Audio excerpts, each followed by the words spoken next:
Assalamualaikum warahmatullahi wabarakatuh. Anda kembali menyaksikan program terbaru TVRI Jambi, Kepala Daerah Menyapa, di mana kita akan berbincang bersama para kepala daerah yang telah dipilih oleh masyarakatnya. Sudah bersama hari ini kita lumayan spesial karena biasanya kalau kita di studio, kali ini kita langsung di bumi Sepucuk Adat Serumpun Peseko, langsung dari Kabupaten Saralangun. Kita akan menyapa Bupati dan Wakil Bupati Kabupaten Saralangun. Yang pertama, Bapak Haji Hurmin SE. Ya, Assalamualaikum Bapak. Waalaikumsalam warahmatullahi wabarakatuh. Sehat Pak? Alhamdulillah. Alhamdulillah. Cynthia tidak mau tanya sibuk atau enggak karena pasti sibuk. Sibuk gimana? Terima kasih Bapak. Selanjutnya, Wakil Bupati Kabupaten Saralangun, Bapak Gary Trisatwika SE. Assalamualaikum Pak. Waalaikumsalam. Terima Sehat, kasih. Pak? Alhamdulillah sehat. Alhamdulillah. Terima kasih Pak sudah mengundang kami ke sini. Karena Saralangun ini menjadi salah satu daerah yang selalu dirindukan Pak. Untuk Cynthia pribadi karena makanannya enak gitu. Tempat wisatanya banyak, tempat-tempat fotonya enak. Pokoknya apalagi kalau di depan rumah dinas nih Pak. Wah, kalau malam-malam ramai, sore-sore ya Pak. Ini berbicara tentang Kabupaten Saralangun tidak akan ada habis-habisnya. Di program Kepala Daerah Menyapa ini mungkin kita akan berbincang santai aja Pak ya. Kita hari ini Pak ya, izin. Siap. Setelah terpilih Pak, menjadi karena Saralangun ini lumayan menarik Pak. 5 pasang yang berkontestasi pada pilkada tahun lalu. Kita masih ingat betul salah satu daerah yang lumayan banyak calonnya, dan akhirnya Pak Hurmin dan juga Pak Gary terpilih. Bagaimana Pak setelah terpilih menjadi Bupati dan Wakil Bupati Pak? Alhamdulillah ya, setelah terpilih jadi Bupati dan Wakil Bupati Saralangun, yang sama-sama kita tahu setelah kita dilantik, habis dilantik kebetulan memang alhamdulillah kita dilantik kemarin di Istana kan. Setelah itu kita langsung melaksanakan retreat di Magelang. Setelah itu langsung pulang. Nah, kita waktu di retreat Magelang kita sudah menerima laporan dari masyarakat tentang menghadapi banjir, longsor dan segala macamnya. Ya, yang namanya kita kepala daerah, kita harus menerima laporan itu dan kita instruksikan langsung ke bawah, ke OPD-OPD terkait. Nah, yang namanya sama-sama kita tahu sekarang setelah ada waktu dilantik ya, pemangkasan anggarannya sangat luar biasa. Ya kan? Yang namanya kita sudah dilantik, amanah yang kita jalankan ini harus kita jalankan. Apapun bentuknya itu. Tidak akan mundur, kita jalan step by step terus. Alhamdulillah, seluruh leading sektor, OPD, jalan. Alhamdulillah kemarin kita langsung melaksanakan program 100 hari. Walaupun program 100 hari itu tidak dimestikan, tidak mesti kita melakukan. Ada juga beberapa daerah yang tidak melakukan itu. Tapi kita langsung melaksanakan program 100 hari. Sebagai tantangan kita ke depan, supaya ini dilihat oleh masyarakat, bisa kerja tidak kepala daerah dengan OPD yang terkait stakeholder yang ada. Makanya dengan keterbatasan anggaran yang ada, kita tetap melaksanakan itu. Alhamdulillah kemarin sudah selesai program 100 hari kita. Alhamdulillah. Wah, luar biasa. Ini baru kita pancing dikit-dikit nih Pak. Nanti kita masuk ke 100 hari kerjanya seperti apa. Kita ke Pak Wabub. Pak, Pak Wabub ini merupakan salah satu kepala daerah yang juga lumayan muda ya Pak ya. Cukup muda di usianya, sangat muda. Anak baru satu. Anak baru satu, luar biasa akhirnya memimpin. Dan pasti ada lumayan perasaan pressure atau seperti apa Pak setelah terpilih menjadi Wakil Bupati Pak, silakan.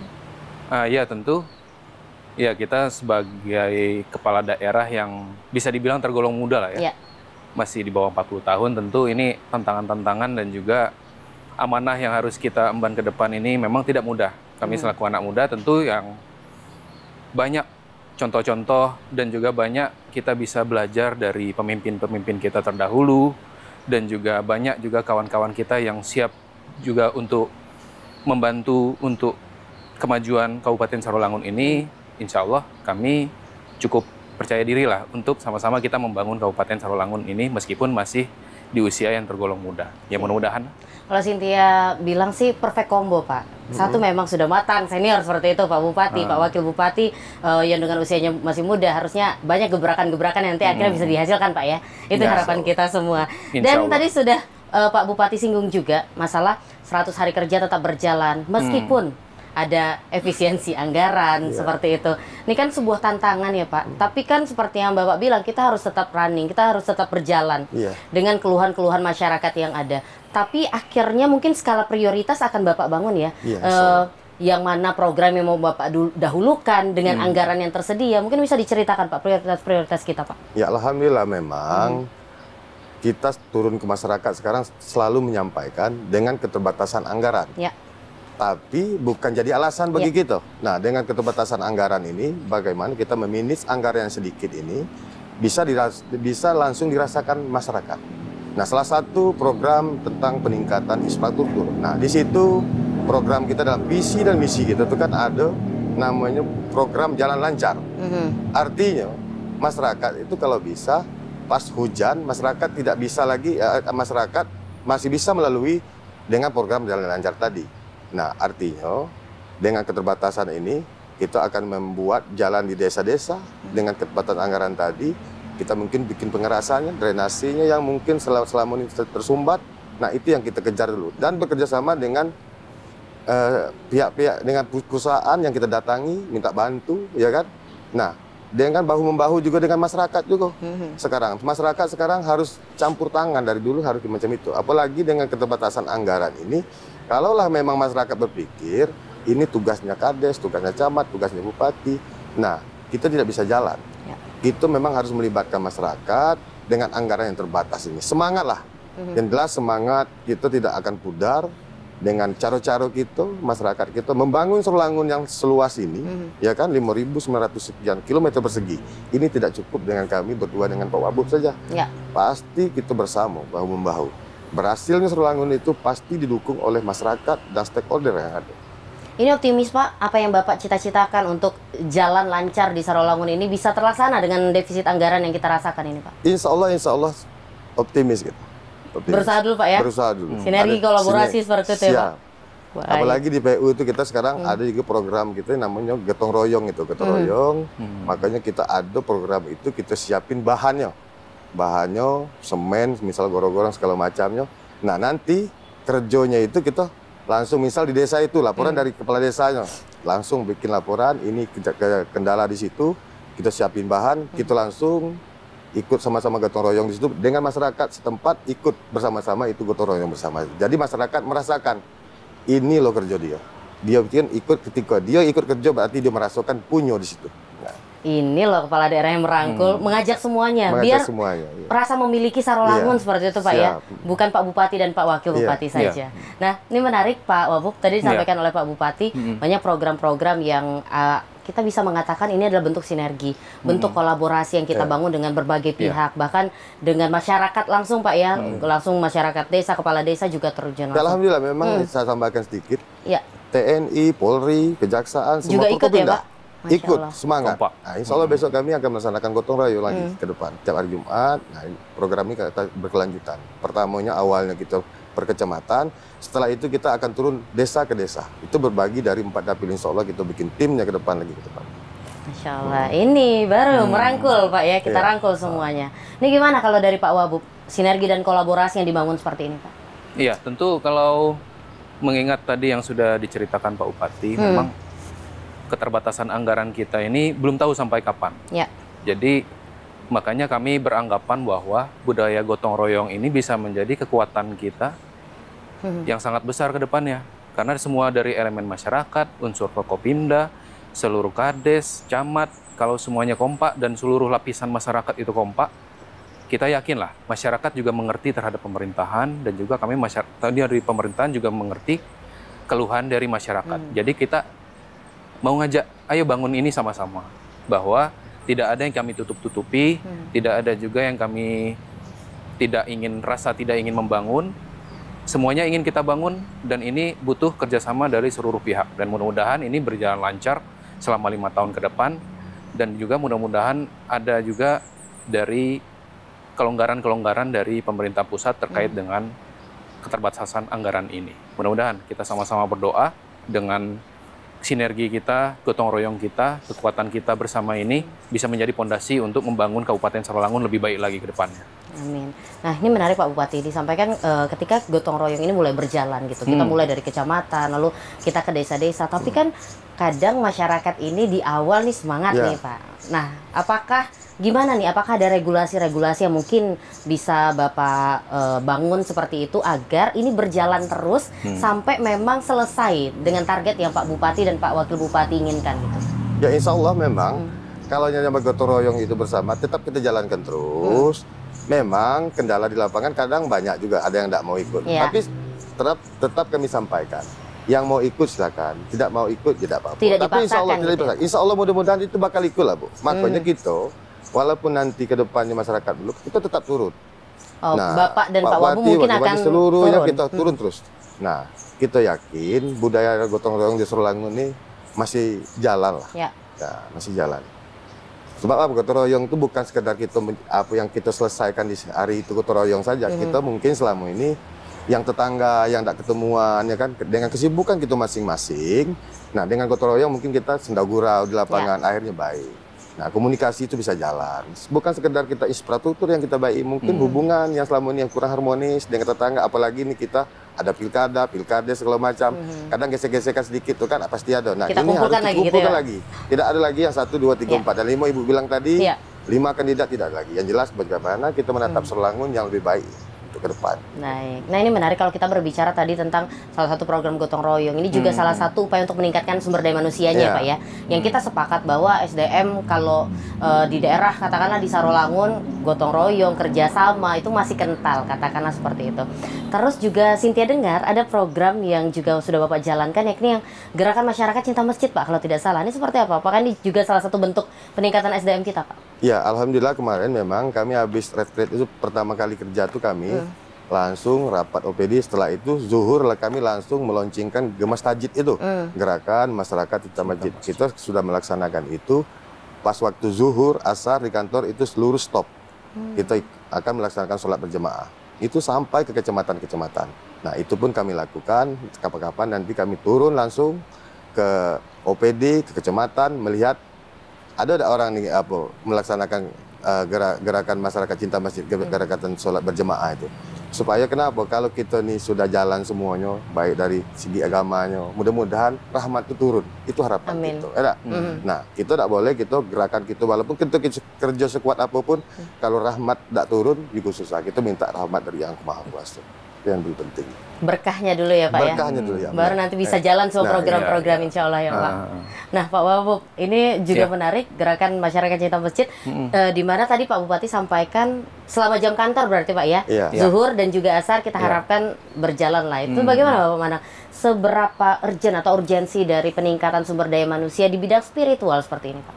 Ya tentu kami beranggapan bahwa dalam bidang keagamaan pun kita butuh yang namanya gerakan-gerakan seperti ini dari pemerintah.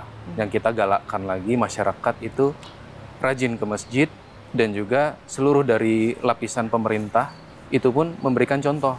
Jadi kita di tiap kantor masing-masing itu melaksanakan, di tiap kecamatan melaksanakan, dan tiap kantor-kantor OPD itu semua melaksanakan serentak.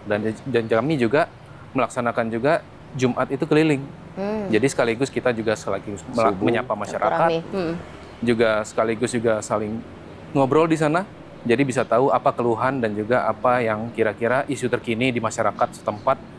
Dan juga sekali lagi kita juga percaya bahwa pembangunan kita ini tidak hanya berupa fisik ataupun ekonomi, pendidikan dan semua itu penting, tetapi yang tidak kalah penting itu berkah dari Tuhan Yang Maha Kuasa untuk keberlanjutan dan juga kemajuan Kabupaten Sarolangun ini. Tentu yang kita harapkan bisa menjadi modal kita juga supaya Kabupaten Sarolangun ini mendapatkan berkah dari Tuhan Yang Maha Kuasa. Sudah tuh subuh juga Bu, subuh kita laksanakan juga. Wah, hampir 5 waktu ya, memang harus 5 Pak. waktu.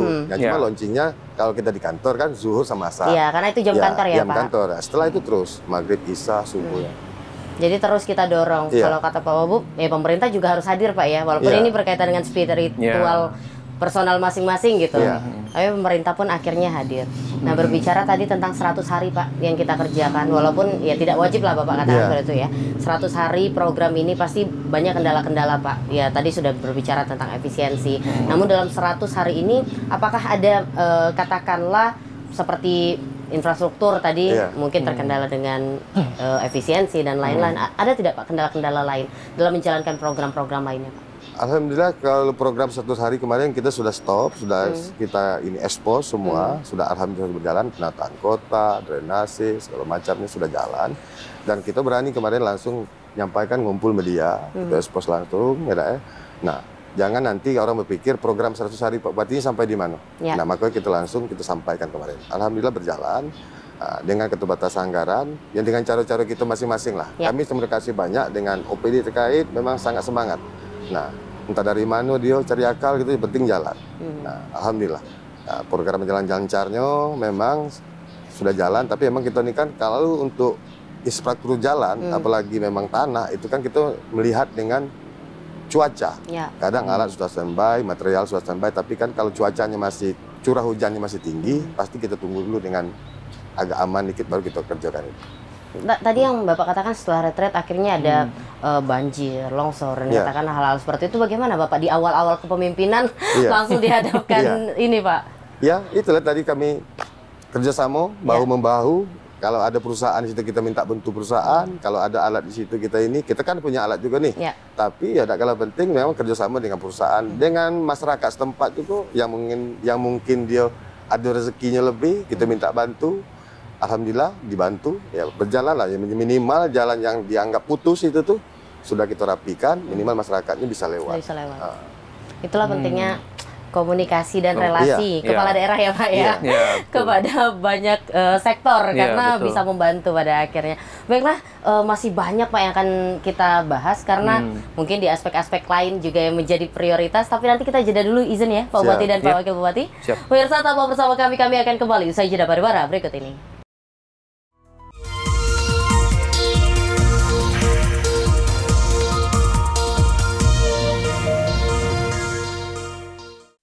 Ya saudara, masih bersama kami dalam program Kepala Daerah Menyapa, masih bersama Bupati dan Wakil Bupati Kabupaten Saralangun, Bapak Haji Hurmin SE dan Bapak Gary Trisatwika SE, di mana tadi kita sudah membahas berbagai hal, program-program yang telah dilakukan dan akan dilakukan. Nah, masih banyak nih Pak, karena tadi kita baru nyangkut SDM dan itu pun baru sedikit lah. Gitu.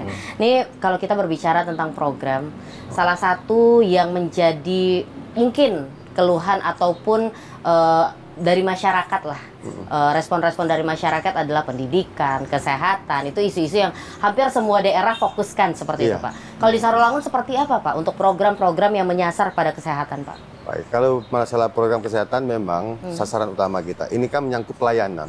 Kita harus pastikan masyarakat kita itu menerima pelayanan yang baik. Apalagi memang dalam visi dan misi kita kemarin ada salah satunya menggratiskan BPJS. Itu bagi masyarakat yang tidak mampu. Nah, ada salah satu program kami, unggulan kami di situ program Dokter Maju. Dokter Maju ini akan kita siapkan nanti fasilitasnya, satu kecamatan, satu mobilnya, kendaraannya dengan dokternya. Nah, langsung kita siapin dengan obat-obatannya. Jadi masyarakat di situ bisa langsung menelepon Dokter Maju. Dokter Maju langsung datang ke rumah-rumah, memastikan dengan masyarakat kita yang ada di situ. Nah, sama-sama kita tahu Bu, kalau di desa ini kadang-kadang orang punya duit, itu belum tentu mau ke rumah sakit. Nah, kenapa? Kadang takut dia kan. Ada yang juga yang takut dengan jarum suntik gitu kan. Nah, ininya guna-gunanya gitu, masyarakat itu mendapat pelayanan dari Dokter Maju. Dokter Maju langsung ke rumah-rumah. Kalau memang dia lewat di jalan, kalau ada yang dia lagi kosong bisa di stop. Kalau mau cek tensi darah, gula darah juga boleh. Itu gunanya Dokter Maju itu. Salah satu program unggulan kita. Insya Allah mudah-mudahan di bulan Juni ini kita akan launching. Mungkin ada sekitar 4 mobil dulu kita inikan. Nanti insya Allah mudah-mudahan kalau anggaran kita ada akan kita pastikan 11 kecamatan. Insya Allah mudah-mudahan. Jadi ini yang baru berjalan berapa kecamatan yang sudah ada mobilnya? Belum. Nah, insya Allah mudah-mudahan bulan Juni ini. Launching ya Pak ya? Launchingnya. Wah, kita nantikan bersama. Ini menarik Pak Wabu bahwa kayaknya kalau di Jambi belum ada ya Pak ya? Baru ini sepertinya yang ada kan seperti perpustakaan keliling lah ya kurang lebih, tapi ini adalah dokter, obat-obatan di mana masyarakat bisa menjangkau langsung seperti itu. Gimana kalau Pak Wabub memandang adanya Dokter Maju, apalagi kita tahu salah satu tantangan Pak kalau di daerah yang Cynthia lihat adalah akses ya dari satu desa ke desa lain, terus ke ibu kota kecamatan itu juga cukup jauh dengan akses yang berbeda-beda, ada yang jalannya mulus seperti yang Pak Bupati katakan, ada yang belum. Seperti apa Pak? Iya, tentu kami percayanya memang pelayanan kesehatan ini sangat penting untuk masyarakat, apalagi yang ada di pelosok-pelosok, ada yang di desa-desa terpencil. Nah itu tantangannya mereka, bahkan untuk ke puskesmas saja mungkin ada kendala-kendala. Jadi selain jalannya rusak, yang tadi disebut Pak Bupati, mungkin takut, mau periksa saja takut, apalagi mau berobat. Nah, jadi kita mencegah hal-hal seperti itu terjadi dengan kita hadirkan pelayanan kesehatan itu sampai ke rumah, sampai ke desa-desa. Dan ini tujuannya Dokter Maju dalam jangka panjangnya, mudah-mudahan dengan hadirnya dokter itu sampai ke rumah, dengan kita fasilitasi dengan kendaraannya yang memadai, yang di desa-desa atau kecamatan yang jalannya buruk, kita sediakan mobilnya itu sudah yang double. Dan tentu ini harapannya tidak ada kendala lagi untuk pelayanan kesehatan sampai ke rumah, dan juga bisa mencegah penyakit-penyakit yang berkelanjutan sampai dia kondisinya kritis, baru dilarikan ke rumah sakit. Kita tidak mau itu. Jadi mudah-mudahan dengan adanya Dokter Maju, tingkat kesehatan masyarakat itu perlahan-lahan dan juga ke depannya akan terus bertambah baik. Baik, kalau kita berbicara tentang kesehatan ini kan dari awal banget ya Pak ya, mungkin dari ibu hamil yang dimana mungkin sudah disediakan puskesmas, posyandu di tempat-tempat terdekat, sampai akhirnya lansia dan sebagainya, disediakan Dokter Maju di mana langsung ada obat, langsung ada dokter. Untuk ketersediaan sumber daya manusianya seperti apa Pak? Untuk nakesnya, apakah bisa dengan program yang Bapak canangkan yang sudah luar biasa ini menurut Cynthia pribadi, untuk nakesnya, dokter-dokternya gitu, tersedia atau tidak? Insya Allah sudah siap. Untuk sementara waktu kita pakai dokter-dokter yang ada di puskesmas. Puskesmas kita pakai, kita berdayakan dulu. Kan banyak ada yang kelebihan juga, nanti kan kita atur nanti. Distribusinya kita atur, ya kan? Nah, yang jelas insya Allah program ini insya Allah jalan. Sudah kami kaji dengan secara matang, duduk bersama. Insya Allah kita juga mengkaji aturannya, sudah kita kaji juga. Apalagi ini memang menyangkut pelayanan kesehatan gitu kan. Nah, memang beda, Sorolangun kan luas wilayahnya jauh luas, Bu. Jadi jauh-jauh, sangat besar. Nah, makanya kita bikin program ini memang memastikan itu tadi. Nah, bagi mungkin masyarakatnya yang mampu mungkin bisa langsung ke kota, langsung mana kayak daerah-daerah Batangasai, Bukit Bulan, Pau Timur, itu yang jauh-jauh gitu kan. Yang punya mobil aman gitu Pak ya. Aman. Nah, kalau ini makanya kita gelontorkan ini memang satu-satu pemikiran kami sebelum maju itu, inilah salah satu yang kita bikin. Nah, katakanlah dengan program-program ini yang sudah berjalan, kita berharap ya Pak ada beberapa program nasional, katakanlah untuk stunting dan sebagainya. Ini juga salah satu upaya mungkin ya Pak, biar bisa dicek dan sebagainya dan lain sebagainya gitu. Untuk stunting seperti apa Pak? Menjadi fokus kita juga kah? Ya, stunting menjadi fokus kita juga. Kemarin kami sudah rapat dengan pihak provinsi kan di Bapeda, kami sudah ini kan menyikapi masalah stunting ini. Stunting ini penekanannya harus gitu kan. Nah, alhamdulillah kalau tidak salah dari data yang ada, Sorolangun itu kemarin masih di peringkat ketiga masalah penanganan stunting. Nah, kita kemarin sudah menyampaikan juga langsung dengan yang hadir, dengan Pak Desa, kan di stakeholder yang ada. Nah, stunting ini sebenarnya kan seluruh kita yang ada di Sorolangun ini pasti ada kaitan dengan keluarga. Jadi kita akan nanti ke depan programnya ada bapak asuhnya, ibu asuhnya, siapa yang bisa nangani berapa orang, kan data ada nanti tuh. Nah, kita berbagi cara penanganannya. Mungkin Pak Wabub sekian, mungkin Pak Bupati ada yang berapa orang yang nah OPD ini, nah itu yang kita fokus itu tetap. Insya Allah mudah-mudahan stunting kita fokus dengan kawan-kawan semua. Oke ya, Pak Wabub, generasi emas dari Kabupaten Sorolangun tadi sudah kita upayakan dengan pencegahan stunting, adanya Dokter Maju juga untuk menjaga kesehatan. Seperti apa Pak? Mengupayakan anak-anak Sorolangun ini nantinya bisa berkompetisi juga, tidak hanya di lokal, bahkan di nasional, bisa membangun Sorolangun juga nantinya, seperti itu Pak. Ya, tentu dari kami pemerintah punya program-program untuk mendukung anak-anak muda kita yang punya kemampuan dan punya jiwa untuk membangun lebih untuk kabupaten kita tercinta dan juga bisa sukses ke depannya. Di mana kita juga ada program beasiswa gratis, di mana kita juga sediakan untuk kalangan anak-anak yang nanti akan melanjutkan pendidikannya, dia terindikasinya dia itu kalangan dari tidak mampu, tetapi dia punya prestasi. Dan itu yang mau kita dukung ke depannya untuk generasi-generasi ke depan kita itu, untuk sama-sama kita punya sumber daya manusia yang lebih berkualitas lagi di masa yang mendatang. Dan itu sedang kita jalankan, dan mudah-mudahan sukses. Dan juga kita harapkan juga nanti lulusan-lulusan terbaik dan sesuai dengan kebutuhan dari Kabupaten Sorolangun ini dengan potensi-potensi sumber daya yang ada juga di Kabupaten Sorolangun ini. Mudah-mudahan itu akan berjalan dalam waktu dekat. Baik, wah, semoga sehat-sehat terus ya Pak Bupati dan Pak Wakil Bupati ya. Biar berkelanjutan, karena kalau kita berbicara tentang program yang langsung menyasar ke masyarakat itu banyak hal-hal baik yang akan didoakan masyarakat Pak, insya Allah. Sehat-sehat Bapak gitu kan. Ini juga hal yang menarik dari Sarolangun, Pak. Cynthia sempat waktu kita MTQ di Sarolangun 2 tahun yang lalu ya, kalau tidak salah ya, 2 tahun yang lalu. Jadi 10 hari, 2 minggu Pak Cynthia di sini. Jadi lumayan berkeliling dan kita sepakat lah ya. Sarolangun ini salah satu yang dianugerahi alam yang luar biasa gitu. Karena banyak potensi-potensi yang bisa digali akhirnya menjadi sumber daya gitu. Ini gimana kalau Bapak memandang potensi-potensi pariwisata yang kita punya? Apakah masuk ke program-program prioritas Bapak yang nanti akan bisa sama-sama dijalankan seperti itu, Pak? Ya, alhamdulillah memang salah satu prioritas kita tentang pariwisata. Ya. Kemarin kami telah jalan ke daerah Bukit Bulan, Gua Celopeta, kami langsung turun ke sana. Itulah aku bilang, dengan walaupun keterbatasan, tetap jalan ya Pak? Tetap jalan, langsung kita turun, kan ada dari ini juga kemarin turun. Nah, ini kita gali dulu potensi yang ada. Sebab apa? Kita kenalkan dulu ke halayak banyak ini kan. Sarolangun ini punya ini loh, punya air terjun, ada goa, itu kan. Nah, makanya ke depan memang salah satu program kita pariwisata ini harus memang kita gali. Nah, alhamdulillah kemarin sekarang kan sudah jalan tuh ada BBBR ya. Nah, ke depan juga akan kita tambahkan lagi Bukit Tempurung juga mungkin ke depan kata ini kan lagi banyak lagi memang potensi. Memang harus kita gali ini memang pariwisata. Alhamdulillah, insya Allah mudah-mudahan walaupun keterbatasan seperti apa, yang jelas kami dinas terkait, OPD terkait ini harus kejar. Apa lagi yang harus diinginkan? Salah satu tadi pagi juga kami ekonomi kreatif masyarakat. Nah, salah satunya yang memang sama-sama kita tahu kalau bambu itu di mana-mana banyak. Kata kami sini kok bulu ya. Nah, itu banyak.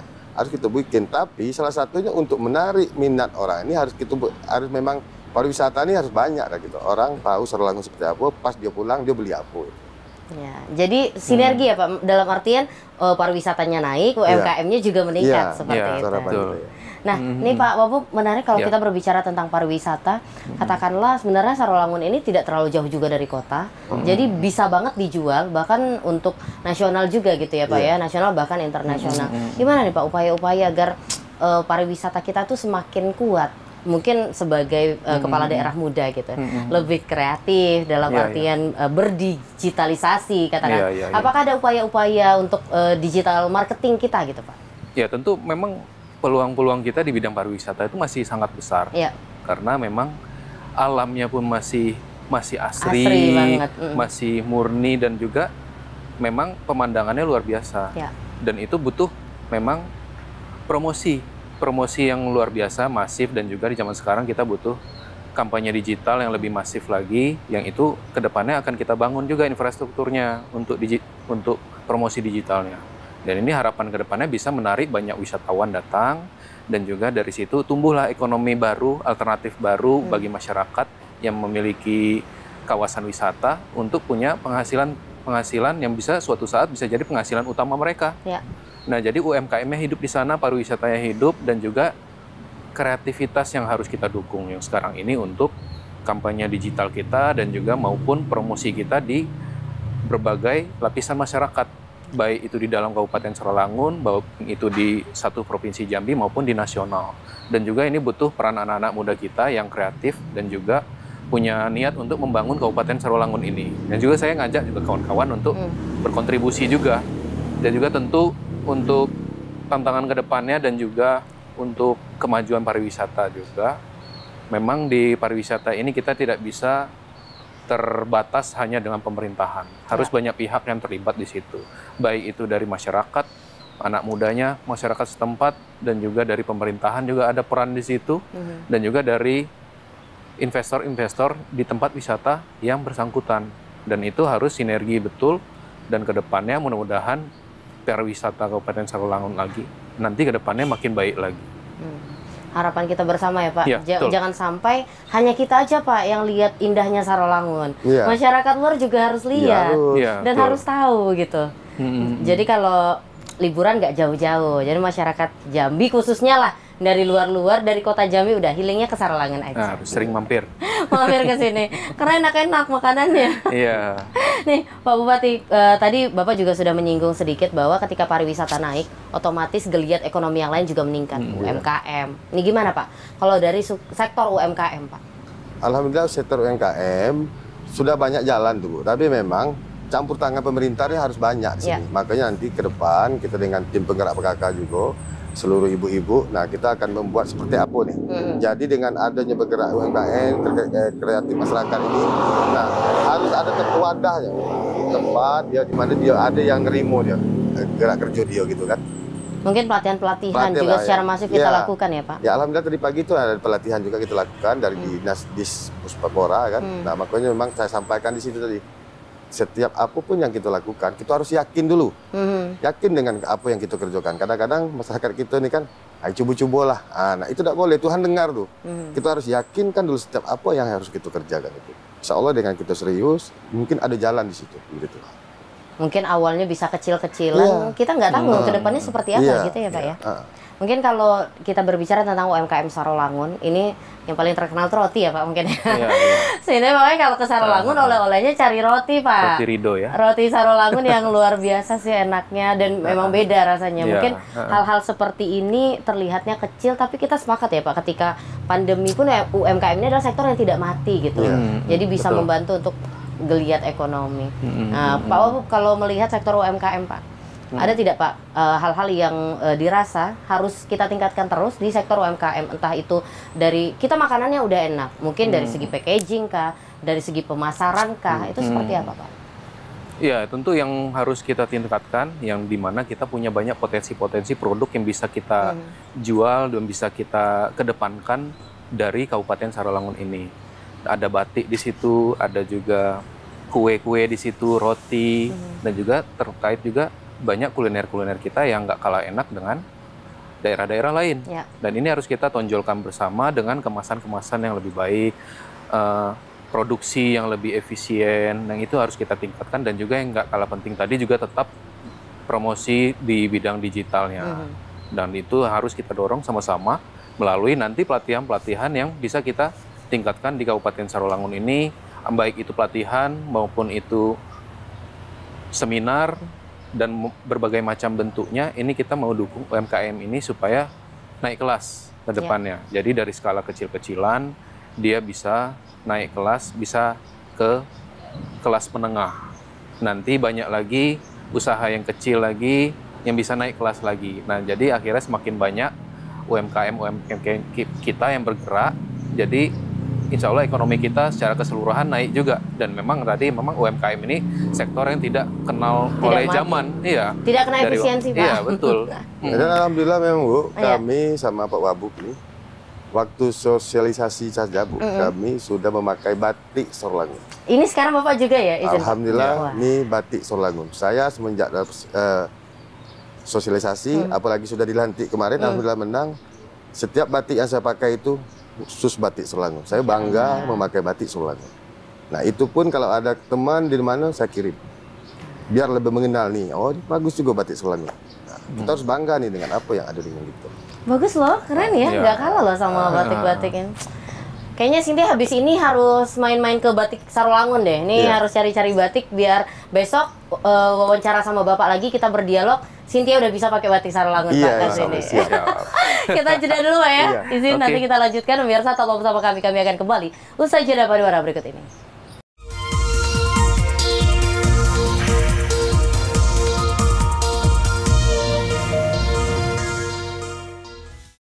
Saudara Anda masih menyaksikan Kepala Daerah Menyapa, masih bersama Bupati dan Wakil Bupati Kabupaten Sarolangun. Baiklah Pak, kita sudah lumayan banyak. Kalau kita bahas semua programnya nggak cukup Pak. Mungkin Cynthia 2 hari 2 malam lah kita di sini ngobrol. Sampai bertukar, sudah mataharinya sudah terbenam. Pak, tadi hal yang menarik salah satunya adalah tadi Bapak di awal menyampaikan infrastruktur lah, kita akan kejar infrastruktur. Nah berhubungan dengan infrastruktur, sepertinya sudah ada wajah baru nih Pak di Sarolangun. Sebenarnya nggak tahu ya, beberapa waktu lalu Cynthia kesini kayaknya ada yang berubah, tapi apa gitu? Mungkin penataan kotanya ada yang sudah berjalan Pak? Ya alhamdulillah memang salah satu kemarin program 100 hari kita penataan kota. Makanya itu pohon-pohon yang tinggi kita rapikan, guyur, sudah tuh memastikan lampu-lampu. Lampu-lampu yang mati itu kita hidupkan kembali, dan memang masih kalau ada beberapa titik yang masih kurang itu kita bangun baru. Nah biar suasana kota tuh agak berubah dikit. Kalau malam hari itu tidak kelihatan malamnya lah, indahnya nampak di situ. Alhamdulillah. Oh pantesan, karena tadi malam kan kita sampainya malam Pak. Terus apa nih yang berubah ya? Ternyata lampu-lampu ya Pak ya, sudah mulai di di Kabupaten Sarolangun, luar biasa. Nah kalau selain penataan kota nih Pak, kita berbicara Sarolangun ini lumayan banyak desa ya Pak ya? Iya. Lumayan banyak, 11 kecamatan dan ada beberapa desa. Iya. Untuk sektor pertanian, Cynthia rasa di sini juga lumayan ada potensi-potensinya. Bagaimana Pak kalau untuk sektor pertanian? Ya alhamdulillah sektor pertanian jalan, apalagi ini program Pak Prabowo, Pak Presiden kita. Masalah Astacita ini, ya, memang kemarin kita harus meningkatkan lagi, apalagi masalah persawahan. Nah, cetak sawah ke depan, cetak sawah baru akan kita tingkatkan lagi, dan kita akan menyampaikan dengan masyarakat, apalagi ini masalah padi, jagung, segala macam. Nah, masyarakat kita ini kan yang selama ini sama-sama kita tahu, di Sarolangun ini kan yang banyak kan sawit, dulunya karet, sekarang sawit. Nah, makanya sekarang kita dengan 1 hektar sawah itu hasilnya lebih besar dari 1 hektar sawit. Nah ini yang harus ditekankan dengan masyarakat supaya masyarakat ini balik lagi gitu, kembali lagi untuk bersawah ini, untuk bercocok tanam. Mungkin ada sawah padi ladang juga ke depan. Nah makanya sekarang dari yang kecil-kecil, dari yang biasa kita lakukan yang positif, akan kita galakkan lagi, akan kita kembangkan lagi. Kalau jadi sawit semua nanti nggak ada yang nanam beras ya Pak? Nggak makan gitu. Kacau juga gitu. Nah, tapi ini pasti tidak mudah ya Pak untuk membangun stigma masyarakat atau pandangan masyarakat dalam sawit banyak duitnya. Nggak maulah sawah segala macam. Ini pendekatan yang Bapak lakukan ada kendala tidak Pak untuk masyarakat ini? Nah alhamdulillah makanya kita langsung dengan kepala desanya, dengan camat. Nah itu makanya ada PPL-nya. PPL-nya mas sekarang harus turun nih. Ngasih tahu dengan masyarakat, apa ini program ini saya gini, bantuan dari pemerintah harus ada ke depan. Apalagi ini program Presiden Pak Prabowo langsung nih memang didukung pula beliau. Nah kita harus mendukung juga program beliau. Lalu selain lahan-lahan yang sudah ada, untuk lahan-lahan tidur ada tidak Pak? Apakah memang kita gencarkan untuk lahan-lahan tidur kita optimalkan kembali seperti apa? Nah, memang lahan yang sudah ada yang memang tidak sawah segala macam sudah ada. Nah, kita ini tetap kita jalankan. Lahan tidur memang yang masih ini sudah kita data semua. Insya Allah mudah-mudahan itu akan kita bangun kembali untuk menambah lagi supaya Sarolangun itu termasuk golongan yang salah satu penyumbang kayak beras. Iya, biar bisa swasembada beras juga bahkan bisa kita kirimkan juga keluar daerah seperti itu. Baik, terima kasih Pak Bupati. Kita ke Pak Wabub. Pak, tadi berbicara tentang sektor pertanian. Ini seperti apa kalau Bapak memandang bagaimana potensi pertanian yang Sarolangun miliki dan pemerintah daerah juga terus gencar mendukung program-program nasional dan juga memang untuk kesejahteraan masyarakat juga pada akhirnya. Seperti apa Pak? Iya, untuk sektor pertanian memang kita menyadari bahwa mayoritas kita ini paling banyak masih menanam sawit. Cuma kita harus kembangkan terus dari segi pemerintahan itu bahwa banyak tanaman lain yang menguntungkan dan juga dengan modal yang tidak sebesar nanam sawit. Dan itu yang harus kita yakinkan dengan masyarakat, bahwa seperti nanam cabai, jagung, dan padi tadi yang sudah termasuk dalam program ketahanan pangan Pak Presiden, itu kita sudah gerakkan di tiap desa, itu sudah berjalan. Dan juga termasuk ada nanti banyak program-program kita penanaman perkebunan lain-lainnya. Baik tanam cabai itu sudah mulai banyak berjalan, sudah mulai banyak panen. Dan juga kami lihat memang potensinya Sarolangun ini masih sangat besar. Karena memang kita untuk mencukupi kebutuhan di daerah Sarolangun aja kita masih kurang sebenarnya. Jadi artinya kita untuk mensuplai kebutuhan kita di dalam kabupaten aja, kita masih banyak ruang. Jadi inilah yang mau kita galakkan supaya nanti ke depannya, dan harapannya juga selain ini menjadi ekonomi masyarakat, harga-harga kebutuhan pangan kita itu tetap terjaga dan stabil. Dan itu mungkin harapannya ke depan. Dan juga mungkin harapannya lebih banyak lagi anak muda yang terjun ke pertanian, petani milenial lah ke depan nanti. Dan tentu yang kita dorong melalui program-program kami dan juga beberapa sektor-sektor pertanian yang kira-kira potensial kita terus galakkan juga melalui anak muda kita di Kabupaten Sarolangun. Itu harapannya. Nah, ini kan pendekatan sama anak muda ini beda ya Pak Bupati ya. Nah, bisa dikatakan milenial ini kreatif tapi juga keras gitu. Kalau dari Pak Wabub nih melakukan pendekatan kepada anak muda seperti apa Pak? Ya, untuk anak muda ya Gen Z dan milenial ini sekarang memang tantangannya mereka ini kreativitasnya itu tinggi.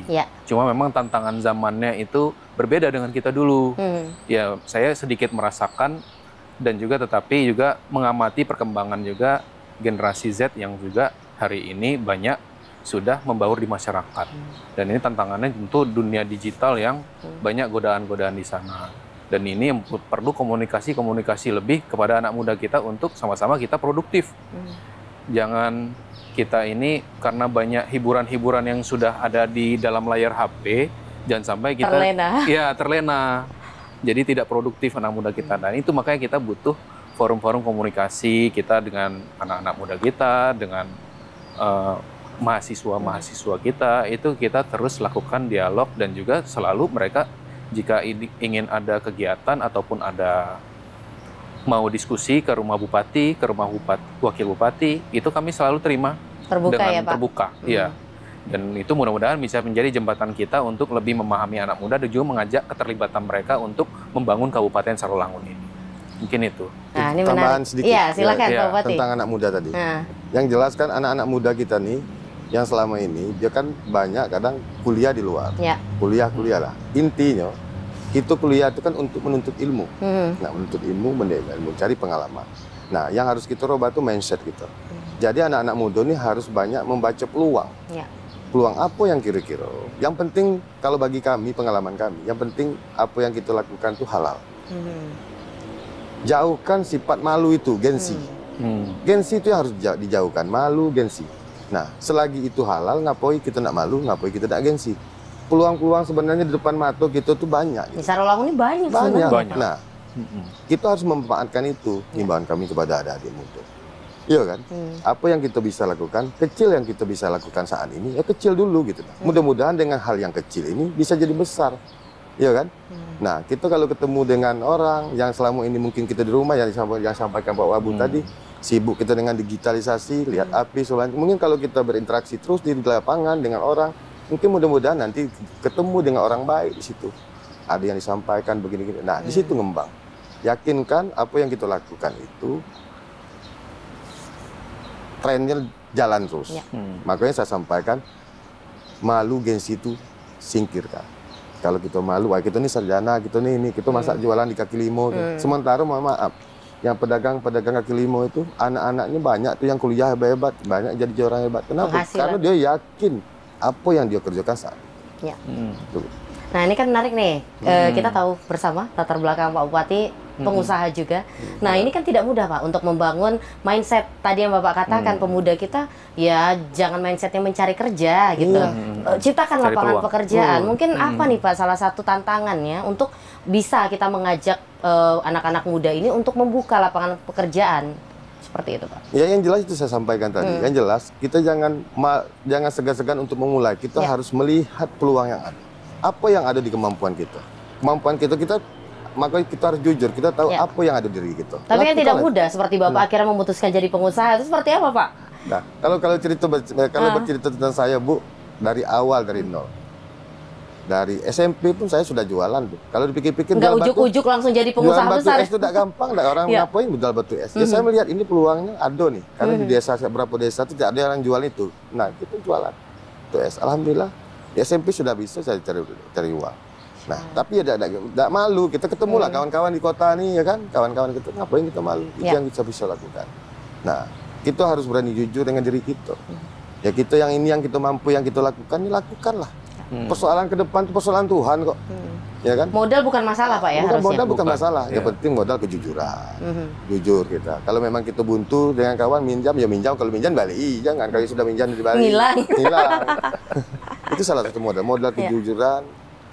Insya Allah mudah-mudahan. Kerja keras, yakin gitu. Ya kan? Semoga semangat lah. Yang penting semangat. Adik-adik muda semangat. Itu yang inti. Banyak peluang di Sarolangun ini. Saya ini kalau untuk usaha, Bu, kadang-kadang mikir malu beda dengan orang banyak. Masih banyak nampak peluang-peluang. Kadang adik-adik kita sampaikan, dia mungkin mikir gitu. Insya Allah lah. Semoga anak-anak muda Sarolangun nih ngelihat Pak Bupati aja masih kepikiran nih mau buat usaha ini gitu ya, Pak. Masa yang muda-muda nggak kepikiran? Semoga bisa terinspirasi lah sama Pak Bupatinya. Insya Allah. Nah, Pak Wabu, ada tidak, Pak, wadah-wadah yang mungkin diberikan oleh pemerintah daerah agar anak-anak muda ini bisa menyampaikan aspirasinya, bisa berkolaborasi juga dengan pemerintah daerah? Seperti apa, Pak? Tentu forum-forum diskusi untuk anak muda kita banyak kita terjalin itu dari kehidupan sehari-hari tentu kita jalankan. Yang juga kita ada program juga yang memang kita banyak berkomunikasi dengan minat anak muda ini di bidang olahraga. Karena itu kita juga punya program di dalam visi misi kita itu kita mau meningkatkan kemampuan dan juga kapabilitas yang berminat di olahraga di seluruh Kabupaten Sarawangun ini kita fasilitasi. Nah disitulah kita fasilitasi dengan pelatih dan wasit yang berlisensi. Yang mudah-mudahan nanti bisa kita jalankan dan lengkap 11 kecamatan ini di 11 kecamatan, baik itu pelatihnya maupun itu wasitnya, dan juga mungkin fasilitas-fasilitas pendukungnya. Yang tentu nanti di event-event olahraga seperti inilah mereka ini lebih cair dan juga ada yang bisa berprestasi, alhamdulillah bisa membawa nama Kabupaten Sarawangun ataupun bisa bawa nama Indonesia ke depannya, siapa tahu, mudah-mudahan kita berdoa dan juga mudah-mudahan kita keluarkan semua potensi anak ini. Yang tentu yang pasti kita dukung anak-anak muda kita itu aktif dan produktif di hal-hal yang positif seperti ini, baik itu olahraga, UMKM, wirausaha maupun itu bekerja, sekolah, kuliah, itu kita dukung semua. Dan itu sudah kita laksanakan dalam kehidupan sehari-hari dan juga ada di program visi misi kita, Sarawangun Maju. Wah, keren loh. Pak Bupati sama Pak Wakil Bupati loh, bahkan dimasukkan ke program kerja. Siapa sih yang mikirin untuk main bola, ya udah main bola aja. Ini sampai difikirkan loh wasitnya, lalu pelatihnya gitu. Ini gimana Pak Bupati kok bisa kepikiran? Padahal ya kita katakanlah mungkin cuman main bola gitu Pak ya. Tapi akhirnya seperti yang Pak Wabub katakan, ini kan adalah hal-hal positif yang harus didukung biar tidak terjerumus ke hal-hal yang negatif gitu kali ya Pak Wabub ya. Seperti apa Pak Bupati Pak? Ya kalau memang sudah pelatihnya maju, wasitnya maju, yang sudah bersesi ya hasilnya mudah-mudahan kan lebih baik. Ya. Itu harapan kita ya selama ini ya main. Kadang wasit kurang tahu dengan aturan, pemainnya kurang tahu aturan, ya itulah akhirnya ribut. Nah, makanya dengan adanya pelatih maju, wasit maju, mudah-mudahan ke depan anak-anak kita ini hasilnya lebih baik lagi ke depan. Ya, itu. Jadi memang dari tidak kita kasih ketika mereka adakan turnamen, kita kasih hadiah selesai sampai di situ ya Pak ya. Tapi kalau kita latih, kita berikan, kita tambahlah kemampuannya, akhirnya bisa menjadi cikal bakal untuk generasi-generasi yang lebih hebat. Gitu. Iya, betul. Nah, kalau Pak Bupati memandang nih, selama kurun waktu sudah memimpin berapa bulan ya Pak ya, kurang lebih ya? Lebih 3 bulan Pak. 3 bulan lebih. Hampir 4 ya Pak ya, di 4 bulan ini. Pasti banyak hal-hal yang akhirnya kita pikirkan, aduh bisa nggak ya ini tercapai, bisa nggak ya? Mungkin ada program-program yang akhirnya Bapak takutkan tidak bisa terrealisasi, entah itu kendala karena kondisi atau apa gitu. Ada tidak Pak? Atau memang semuanya insya Allah akan kita lanjutkan apapun kondisinya gitu Pak? Wah, itu pasti. Pasti ya? Pasti. Tapi ada tidak Pak hal-hal yang mungkin menjadi kendala besar lah untuk salah satu program Bapak gitu? Pasti ada kendala kita. Jadi pikiran kita yang memang apalagi kita waktu kita bersosialisasi, kita punya visi dan misi, janji dengan terhadap masyarakat. Janji itu kan sebenarnya utang. Cuman dengan situasi dan kondisi yang macam mana kita program ini bisa berjalan semuanya. Walaupun mungkin tidak semuanya, tapi harapan kita ke depan memang harus berjalan semua. Nah, dalam pemikiran, pasti jadi pemikiran. Sebenarnya jadi pemimpin itu bukan sekelas bupati, sebelas mulai dari RT, Kadus, kepala desa, camat, bupati, gubernur, presiden, pastilah yang terbaik harapan dia. Kepengennya gitu tuh kalau ada anggaran 1 tahun ini selesai semuanya, pengen juga. Tapi memang, semuanya, cuman ini bukan dia bilang tantangan, enggak juga lah. Ini salah satu mungkin memotivasi kita ke depan. Kalau jadi pemikiran, pasti jadi pemikiran Bu. Kita ini total sekarang. Nah, makanya sekarang kita terus berjalan. Nah, apalagi program banyak dengan situasi dan kondisi sekarang pasti jadi pemikiran, pasti. Bab kalau saya pikir hidup ini kalau sudah janji itu pasti jadi utang dalam pikiran. Cuman ya dengan situasi dan kondisi ini bukan Sarawangun loh. Seluruh Indonesia Raya. Nah, saya kadang-kadang nyenangi hati itu, bukan kita dewek lah, seluruhnya. Tapi kalau yang terjadi pemangkasan anggaran ini cuman Kabupaten Sarawangun, agak sedih juga gitu Bu. Ini tidak seluruhnya. Seluruh Indonesia. Nah, makanya masyarakat harus mengerti itu juga. Makanya kita sering sosialisasi, ketemu masyarakat nyampaikan. Bukan artinya kita berdalih dengan pemangkasan ini kita tidak akan ada program. Tidak. Insya Allah mudah-mudahan dengan keterbatasan ini untuk penyemangat kita ke depan. Siap. Mungkin masyarakat bisa mendengar ya, insya Allah ya, bahwa menjadi pemimpin ternyata banyak beban dan tanggung jawab. Jadi pulang retreat itu bukannya bersenang-senang, tapi mulai mikir ya Pak.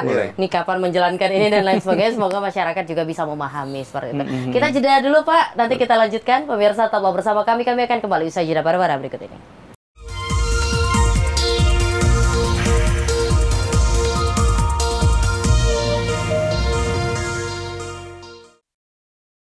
Saudara, Anda masih menyaksikan program Kepala Daerah Menyapa, masih bersama Bupati dan Wakil Bupati Kabupaten Sarolangun.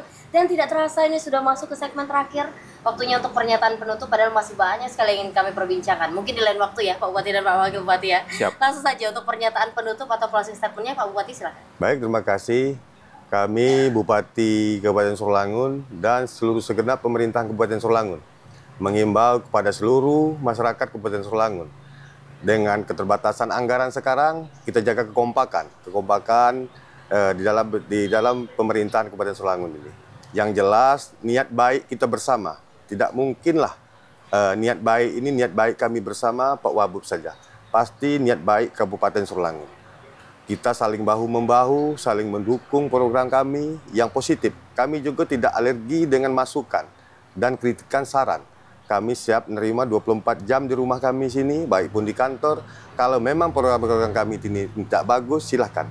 Yang jelas, niat kita sama-sama untuk membangun Sarolangun yang lebih baik dan lebih maju ke depan. Ini harapan kami. Sebab membangun ini, kami sampaikan tadi, tidak cukup dengan kami berdua saja. Yang jelas, bahu-membahu. Mulai dari lapisan masyarakat yang paling bawah sampai yang paling atas. Sebab apa? Kalau kita sudah kompak, insya Allah mudah-mudahan Sarolangun ini akan maju ke depannya. Itu harapan kita. Tidak lain, tidak bukan. Yang jelas seluruh pemimpin itu, seluruh rakyatnya kepengen daerahnya maju. Gitu. Itu harapan. Baik Pak, terima kasih banyak sekali lagi Pak Bupati. Mungkin di lain kesempatan kita bisa ngobrol lebih panjang. Insya Allah ya. Baiklah, lanjut Pak Wakil Bupati, silakan Pak. Ya baik, ya saya Wakil Bupati Sarolangun hari ini mengajak seluruh lapisan masyarakat, anak muda kita juga, untuk sama-sama kita jaga rumah kita bersama ini, Kabupaten Sarolangun. Ini adalah tempat kita mencari ilmu, berkeluarga, dan juga kita sama-sama bangun Kabupaten Sarolangun ini lebih baik lagi ke depannya. Banyak peluang-peluang Kabupaten Sarolangun ini yang belum kita garap. Dan tentu harapannya seluruh masyarakat membantu dan juga bergotong royong untuk kita sama-sama mensukseskan dan juga membangun Kabupaten Sarolangun ini lebih baik lagi ke depannya. Dan tentu peluang-peluang yang ada kita terbuka. Ayo kita sama-sama kita bangun Kabupaten Sarolangun, kita jaga keindahannya, kita jaga anak-anak muda kita, anak-anak kita ke depannya supaya menjadi sumber daya manusia yang lebih baik lagi ke depan, berinovasi, berintegritas, dan juga insya Allah diberkahi oleh Allah Subhanahu wa Ta'ala. Terima kasih. Baiklah, luar biasa. Terima kasih sekali lagi Pak Wabub, ya. Pak Bupati atas waktunya yang luar biasa. Semoga ke depan Sarolangun bisa seperti yang diharapkan dan kita cita-citakan. Amin. Amin. Dan mirsa, demikianlah program Kepala Daerah Menyapa pada hari ini. Seperti yang disampaikan oleh kedua orang narasumber, Bupati dan Wakil Bupati Kabupaten Sarolangun, bahwa membangun daerah bukanlah sesuatu yang mudah. Mungkin Pak Bupati dan Pak Wakil Bupati serta segenap jajaran tak kenal lelah, namun masih butuh sinergi dan kolaborasi untuk bersama-sama membangun negeri. Wassalamualaikum warahmatullahi wabarakatuh.